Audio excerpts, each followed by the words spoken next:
आदाब, मैं मुमताज आलम रिजवी और इस वक्त मैं बात करूंगा उत्तर प्रदेश के संभल की। जी हां, संभल से एक बार फिर नया फतवा आया है।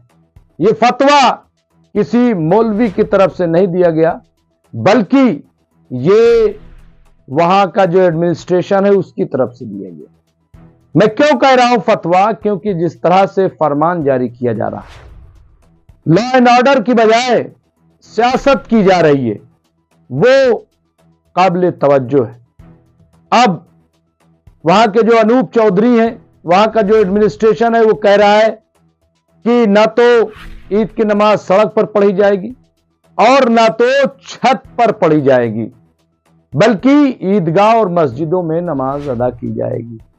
पहली बात तो मैं ये कहना चाहता हूं कि हिंदुस्तान ही नहीं, दुनिया का कोई भी मुसलमान कभी भी वो बिला वजह न तो छत पे नमाज पढ़ना चाहेगा और ना ही सड़क पर। वो तो मस्जिद में ही नमाज अदा करना चाहेगा और मस्जिद में ही नमाज अदा करनी चाहिए। वो मजबूरी होती है। जिस तरह से जब कोरोना का दौर था, लॉकडाउन था, लोग मस्जिदों में नहीं जा सकते थे, तो कहां नमाज पढ़ते थे?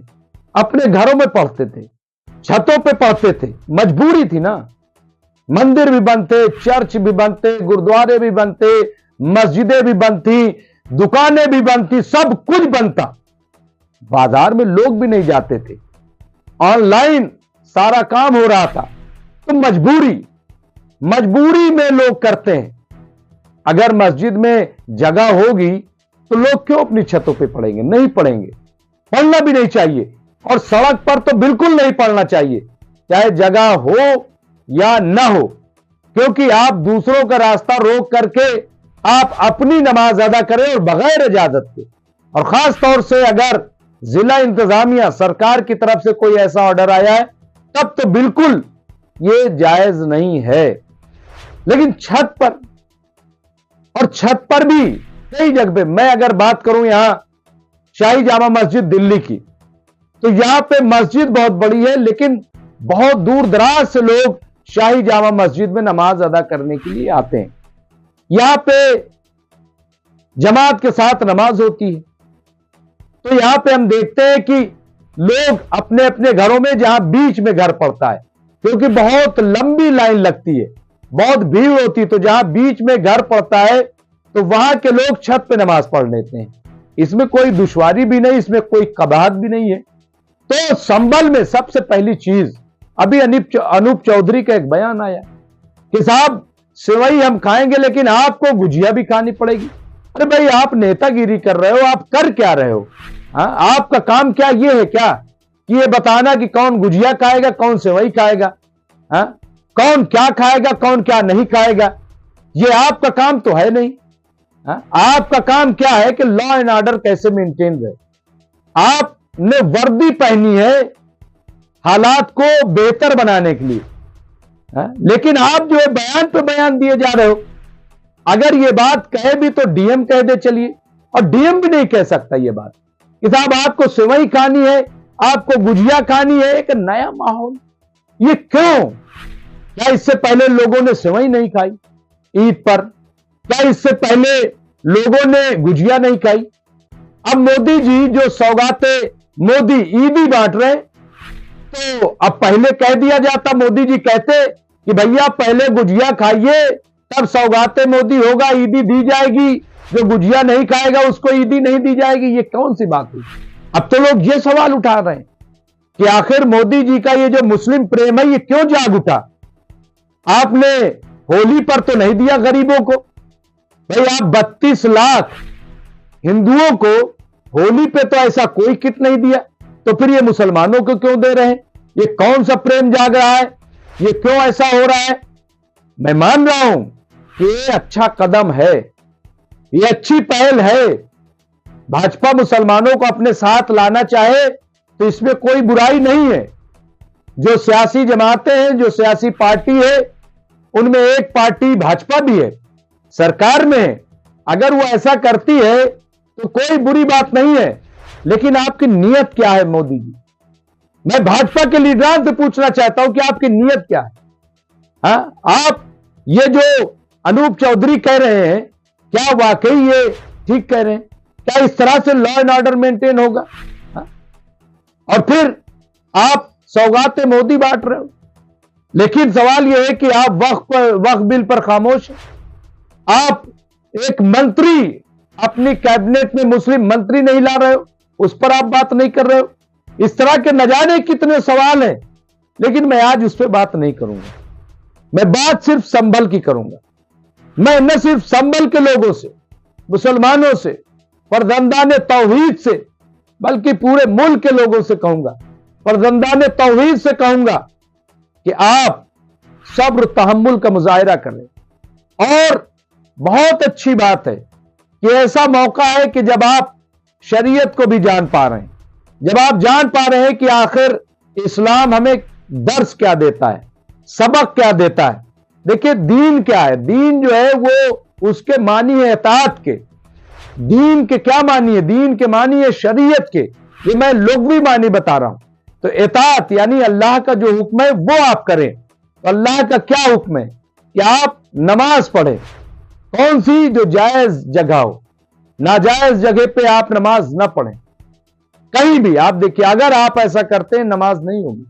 तो सड़क को रोक करके आप नमाज नहीं पढ़ सकते, क्योंकि सड़क जो है वो कॉमन है। कॉमन इन द सेंस ये कि वो सड़क आपके लिए भी है और वो सड़क गैर मुस्लिम के लिए भी है, दूसरों के लिए भी है। तो अगर मान लीजिए आप नमाज पढ़ रहे हैं और एम्बुलेंस जा रही है, तो वो जो मरीज है उसका आप हक मार रहे हैं। तो ऐसा नहीं करना चाहिए। यह शरीयत है, वरना आपकी नमाज ही नहीं होगी। ये आप समझिए इस बात को, इस बारीकी को।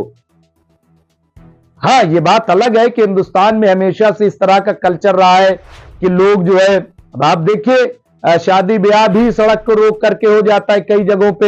हाँ, अब आप कहेंगे कांवड़ जो है, भाई ठीक है वो कांवड़ निकालें, वो कुछ करें, आप वो न कीजिए। यानी कोई गलत कर रहा है तो आप भी गलत करें, इस बात की इजाजत दीन इस्लाम नहीं देता है, शरीयत नहीं देती है। तो इसलिए इस बात को आप पहले समझ लीजिए। दूसरा यह कि छत पे जहां तक पढ़ने का है, तो छत पे तो अगर आप जमात के साथ नमाज पढ़ रहे हैं तो उसमें भी देखना पड़ता है ना कि फासला तो नहीं है, गैप तो नहीं, वरना आपकी नमाज ही नहीं होगी, नमाज नहीं होगी। तो ये तमाम ऐसी चीजें हैं। लेकिन मुझे लग रहा है कि ऐसा कुछ भी नहीं है, ये सिवाय उस्काने और भड़काने के अलावा कुछ भी नहीं है। इसलिए आपको भी चौकन्ना रहना पड़ेगा, आपको भी इन तमाम चीजों को समझना पड़ेगा, क्योंकि जब हालात ऐसे बना दिए जाते हैं तो नुकसान किसका होता है। अभी संभल में हुआ क्या कि 5 लोग मारे गए, कौन मारा गया? फिर जो अरेस्टिंग हुई वो किसकी अरेस्टिंग हुई? बुलडोजर चले तो किस पे चले? इस चीज को भी समझना पड़ेगा। अभी आप देखिए कि संभल की जो जामा मस्जिद है, वहां के जो सदर हैं वो भी अरेस्ट कर लिए गए, जबकि उनकी गवाही होने वाली थी। ये तमाम चीजें हैं।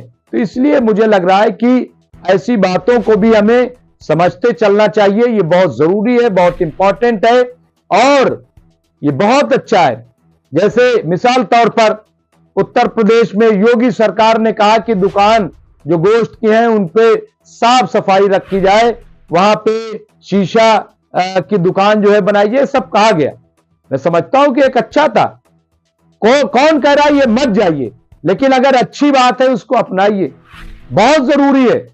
वो क्या कर रहे हैं उससे मत जाइए, लेकिन अगर आपके लिए कोई अच्छी हिदायत है, आपके लिए अच्छी बात है, उसे जरूर मानिए। इसमें कहां कबाहत है, कहां इसमें रुकावट है?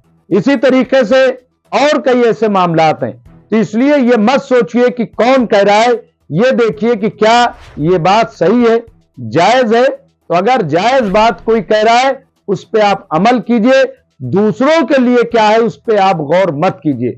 तो इसलिए मैं न सिर्फ उत्तर प्रदेश बल्कि पूरे मुल्क में जो भी मुसलमान हैं, जो कल आप देखिए कि जुमतुल अलविदा है, माह रमजान का आखिरी जुमा है, उसमें भी हमें बहुत एहतियात से, और अगर आपके दरमियान कोई शरपसंद है, कोई आपको भड़का रहा है, उसे भी खबरदार कीजिए, भड़काने में मत आइए आप जो है।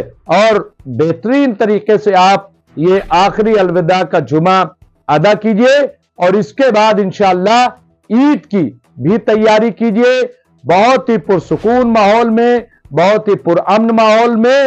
और कोई ऐसी बात नहीं है अगर दो चीजें बर्दाश्त भी कर ली जाए।